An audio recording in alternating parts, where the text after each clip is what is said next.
Hi అండి. అందరికీ నమస్కారం. Welcome to my channel. ఈ వీడియోలో ఏపీ ప్రభుత్వ పెన్షనర్లకు జరిగిన అన్యాయంలో అతి పెద్ద అన్యాయం ఇదే అండి. పెన్షనర్స్‌కు ఎప్పుడూ ఏదో ఒక అన్యాయం అయితే జరుగుతూనే ఉంటుంది. అదేంటంటే బకాయిలు రాకపోవడము, జీవోలో ప్రకటించినప్పటికీ ఆచరణలో అమలు కాకపోవడము, అలాగే పెన్షన్‌లకు సంబంధించి అడిషనల్ క్వాంటమ్ ఆఫ్ పెన్షన్‌లో గావచ్చు, సో ఏక్యూపీలో కూడా ఒక సంవత్సరం అయితే డిలేగా ఇస్తూ ఉంటారు. ఇంకా అలాగే చూసుకున్నట్లయితే డీఆర్, ఐఆర్, పీఆర్‌సీ ఇలాంటివి ఎన్నో సమస్యలలో ఇది అతిపెద్ద అన్యాయం అండి. అదేంటి అనే పూర్తి వివరాలు వీడియోలో తెలుసుకుందాము. ఏం జరిగింది? ఏంటనే పూర్తి వివరాలు. వీడియోని అయితే ఎక్కడ గాని స్కిప్ చేయకుండా ఎండ్ వరకు చూసేయండి. అప్పుడు ఇన్ఫర్మేషన్ పూర్తిగా అర్థమవుతుంది. అలాగే వీడియో చూస్తున్న ప్రతి ఒక్కరు వీడియోకైతే లైక్ చేయండి ఫ్రెండ్స్. ఈ వీడియోని తోటి పెన్షనర్ మిత్రులతో అయితే షేర్ చేయండి. కొత్తగా చూస్తున్నవారు ఇంకా ఎవరైనా మన ఛానెల్‌ని సబ్స్క్రైబ్ చేసుకోకుంటే వెంటనే మన ఛానెల్‌ని సబ్స్క్రైబ్ చేసుకోండి. దీని ద్వారా నేను చేసే లేటెస్ట్ వీడియోస్ అన్నీ మీ వరకు రీచ్ అవుతాయి. ఇంకా ఆలస్యం చేయకుండా వివరాల్లోకైతే వెళ్ళిపోదాము. ఫ్రెండ్స్ ఇక విషయానికొచ్చినట్లయితే ఆంధ్రప్రదేశ్ రాష్ట్ర ప్రభుత్వ పెన్షన్లు కమ్యూటేషన్ ఆఫ్ పెన్షన్ రికవరీకి సంబంధించి ప్రభుత్వం అనుసరిస్తున్న విధానాన్ని వ్యతిరేకిస్తూ గత నవంబర్ 2024 నెలలో విజయవాడలోని గౌరవ ఆంధ్రప్రదేశ్ హైకోర్టులో పలు పిటిషన్లు దాఖలు చేశారు. ముఖ్యంగా 135 నెలలు అనగా 11 సంవత్సరాల 3 నెలల పాటు సీవీపీ రికవరీని మొత్తాన్ని రికవరీ చేసిన తర్వాత కూడా ఆ రికవరీని నిలిపివేయకపోవడంపై వారు అభ్యంతరం వ్యక్తం చేశారు. హైకోర్టు మధ్యంతర ఉత్తర్వులు మరియు తాత్కాలిక ఉపశమనం. ఈ పిటిషన్లను స్వీకరించిన హైకోర్టు ప్రాథమిక వాదనలు విన్న తర్వాత పెన్షనర్లకు తాత్కాలిక ఊరట కల్పించింది.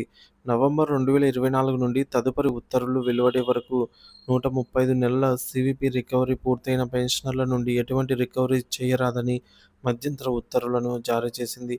ఈ ఆదేశాల మేరకు రాష్ట్ర ట్రెజరీ మరియు అకౌంట్స్ శాఖ తక్షణమే స్పందించింది. 135 నెలల రికవరీ పూర్తి చేసుకున్న పెన్షనర్స్ అందరికీ కూడా ఇకపైన రికవరీని నిలిపివేస్తూ అధికారిక మెమోనైతే జారీ చేసింది. దీని తాలూకా మెమో అయితే ఇలా చూడొచ్చు స్క్రీన్ పైన. Directorate of treasuries and accounts Andhra Pradesh Amaravati. Memo number చూడొచ్చు. అలాగే డేట్ 26 నవంబర్ 2024. సబ్జెక్ట్ ఏంటంటే not to deduct the commutation portion of pension from the all pensioners who have completed 11 years 3 months instructions issued by the government regarding memo అని చెప్పేసి memo number ఇవ్వడం జరిగింది. All of the attention of the all DT and AOs and ATO CRT is invited to the subject and the reference cited. They are well aware that some pensioners have approached the Honorable AP High Court seeking directions to stop further recovery of the commutation portion of pension from their original basic pension and to refund the excess amount already recovered as their commutation recovery along with interest is done in 12 years. అంటే ఇక్కడ క్లియర్‌గా చూడొచ్చు friends.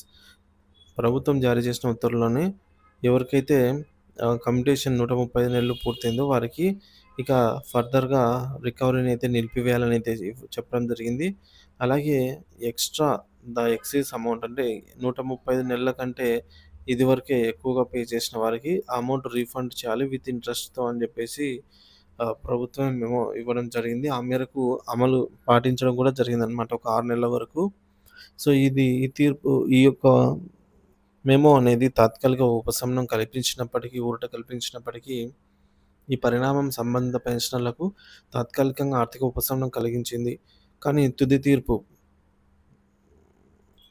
తుది తీర్పుపై ఆశలండి. మధ్యంతర ఉత్తర్వులు అనుకూలంగా వచ్చినప్పటికీ, తుది తీర్పు కూడా అనుకూలంగా వస్తుందని ఆశించి ఎంతోమంది పెన్షనర్స్ అయితే ఈ విధంగా ఆనందంగా ఉండే సమయానికి ఈ తుది తీర్పు అనేది ఈ విధంగా రావటం జరిగింది. పెన్షనర్స్ హైకోర్టు తుది తీర్పు పిటిషన్‌ల కొట్టివేత అండి. పిటిషన్‌లను కొట్టివేయడమే ఈ తుది తీర్పు. పెన్షనర్లు ఆందోళన చెందినట్టుగానే ఏప్రిల్ 28, 2025న గౌరవ హైకోర్టు ఈ కేసును సంబంధించి అన్ని పిటిషన్లను కొట్టివేస్తూ తుది తీర్పునైతే వెలువరించింది. తీర్పులోని ముఖ్యాంశాలు, కోర్టు పరిశీలనలు. పిటిషన్లు కొట్టివేయడానికి గల కారణాలను కోర్టు తన తీర్పులో స్పష్టంగా పేర్కొంది. మొదటిది ఉద్యోగి అంగీకారం. ప్రభుత్వ ఉద్యోగి పదవీ విరమణ చేసే సమయంలో కమ్యుటేషన్ మరియు దాని రికవరీకి సంబంధించిన నిబంధనలు మరియు షరతులను అంగీకరిస్తూ సంతకం చేశారని కోర్టు గుర్తు చేసింది. కాబట్టి ఆ తర్వాత ఆ నిబంధనలను ప్రశ్నించడం సరికాదనైతే అభిప్రాయపడింది. రెండవది ప్రభుత్వ ఆర్థిక భారం. పదవీ విరమణ తర్వాత 15 సంవత్సరాల లోపే ఆహ్, రికవరీ కాలపరిమితి పూర్తి కాకముందే పెన్షనర్ మరణిస్తే రికవరీ కాని మొత్తం ప్రభుత్వంపై ఆర్థిక భారంగా మారుతుందన్న ప్రభుత్వ వాదనను కోర్టు పరిగణలోకి తీసుకుంది. మూడోది వడ్డీ రేట్ల లెక్కింపు.